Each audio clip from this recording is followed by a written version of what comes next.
My name is Laura Menke, also known as ESR3, and I'm a PhD student at the Queen Mary University in London. I just started my PhD project 2 weeks ago, and I'm really glad to be here today and tell you a little bit about myself and my project at the William Harvey Research Institute under supervision of Professor Tim Warner, who unfortunately cannot be here during this workshop. My project is about the influence of dietary intervention upon platelet reactivity and lipidome. A little bit about myself. So I was born October 91 in Gießen, a town in Germany, where I 20 years later finished my bachelor in biology at the Justus Liebig University. I found out quite early that I'm not a big fan of flowers and butterflies, so I decided to continue my program with the master program Biology of Disease at the university in Utrecht. Utrecht is a very small and lovely town in the Netherlands. So as a scientist, I strongly believe that it is most important to be passionate about the work that you are doing. So I made it my main task during my programs to find a research field that I'm really dedicated to. I had my eye-opening moment just a year ago when I decided to move to San Francisco for a research project at the Department of Vascular Surgery. I actually had to think about the talk yesterday from Eric Beeson about macrophage function during arteriosclerosis, because what we actually found was that blood macrophages obtained from patients who suffer from peripheral artery disease display enhanced inflammatory activity, and that we can actually decrease this with in vitro supplementation with omega-3 fatty acid lipid mediators. I heard first about those health benefits in an article that explained that Eskimos who eat a lot of oily fish have decreased risk of cardiovascular diseases such as stroke and myocardial infarction. I was immediately fascinated by the idea to boost the body's own protective endogenous mechanisms via dietary supplementation.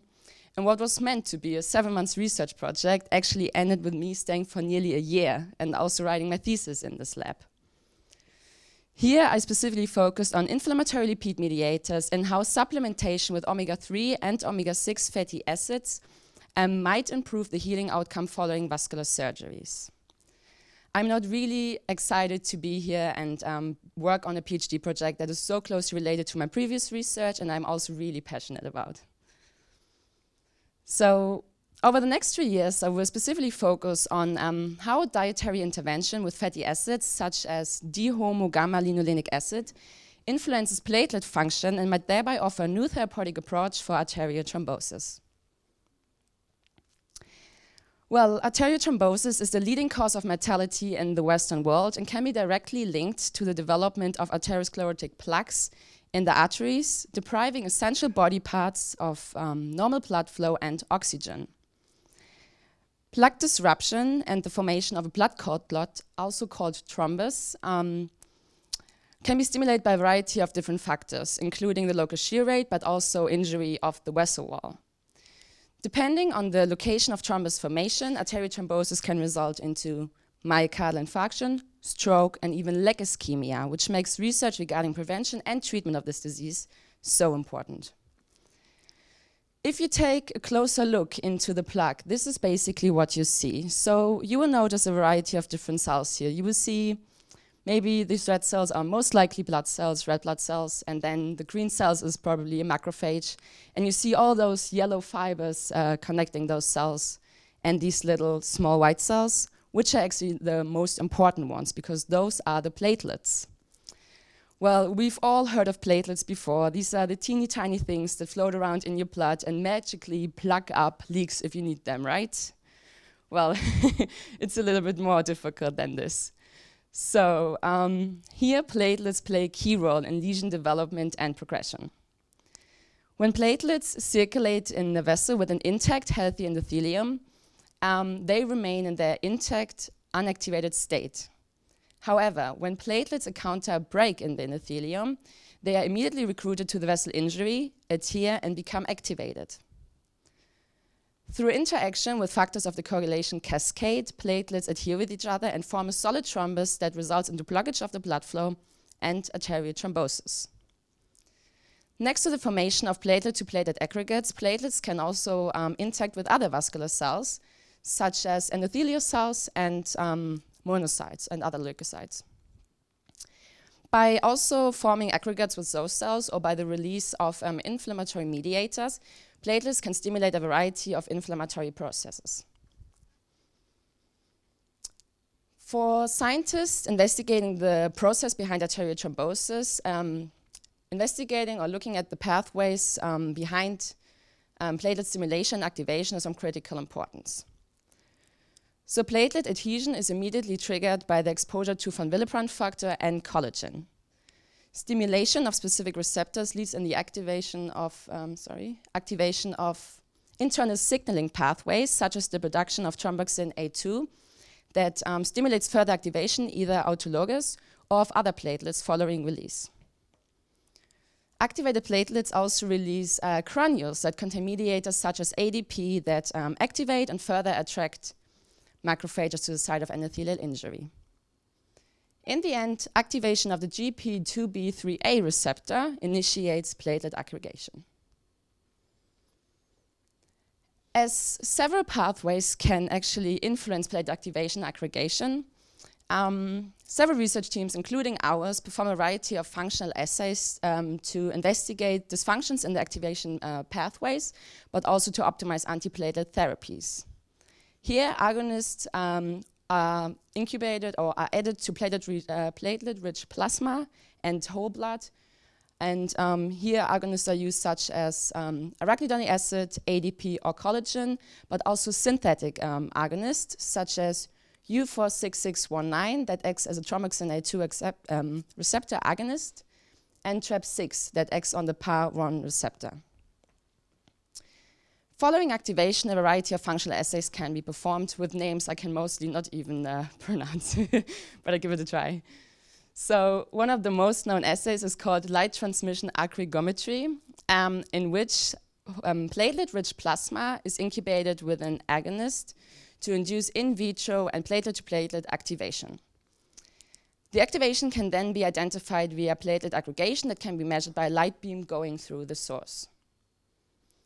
Additionally, a static adhesion assay measures the platelet adhesion to a plate coated with an agonist via color change, and coated flow chamber channels enable the measurement of platelet adhesion under physiological flow conditions. Furthermore, assays like whole blood aggregometry and FACS enable the measurement of P-selectin, which is a very well-known platelet activation marker. And Lumi aggregometry measures the ADP release from platelet granules. So to summarize, all those assays will support or increase the research in antiplatelet therapies and help us to identify further stimulators. Next to the production of mediators that are stored in granules, such as ADP, activated platelets also formate biologically active mediators known as eicosanoids. Here, eicosanoids are directly derived from the fatty acid arachidonic acid that is released from the platelet cell membrane. The most known eicosanoid is called thromboxane A2 that I just previously mentioned and stimulates platelet activation, aggregation, and thus thrombus formation. A very important precursor of arachidonic acid is DGLA that is derived in vivo from diethyllinolenic acid. However, restricted reactivity from the enzyme delta-5 desaturase enables that only a small part of DGLA is actually converted into arachidonic acid. This results into decreased production of arachidonic acid products and exerts anti-inflammatory effects in human subjects via the production of anti-aggregatory mediators. So based on this concept, we hypothesize that supplementation with DGLA increases platelet activation, aggregation, and thus thrombus formation. Here's a very recent paper from 2016 that already increased our insight into how supplementation with DGLA actually is beneficial for platelet aggregation. So what was found here is that platelets of wild-type mice incubated with collagen in the presence of different fatty acids, actually DGLA decreased significantly aggregation of platelets. The authors also found that this enzyme 12-LOX is essential for this inhibitory effect of DGLA. This could have also been observed in vivo, as supplementation with the product 12-heter significantly decreased platelet influx and the production of fibrin. To summarize, over the next 3 years, I will employ an in vitro test of both human and mouse platelets, and I will also perform ex vivo tests of human and mice samples that were receiving supplementation with DGLA. I will work with both wild-type and COX-1 knockout mice to identify platelet reactivity lacking the COX-1-dependent pathways. In the end, I will perform lipid or analysis of the lipid mediator release of platelets during a 4-month project at the University College in Dublin. And finally, I hope to be able to fully characterize the benefits of DGLA supplementation to regulate platelet activity and support the effects of antiplatelet drugs. Here I would like to thank the whole Tim Warner Lab for their support over the last 2 weeks, and I'm really excited to continue working with them in the future. And of course, a big thank you to Annabelle for helping us with everything and arranging everything. Thank you very much.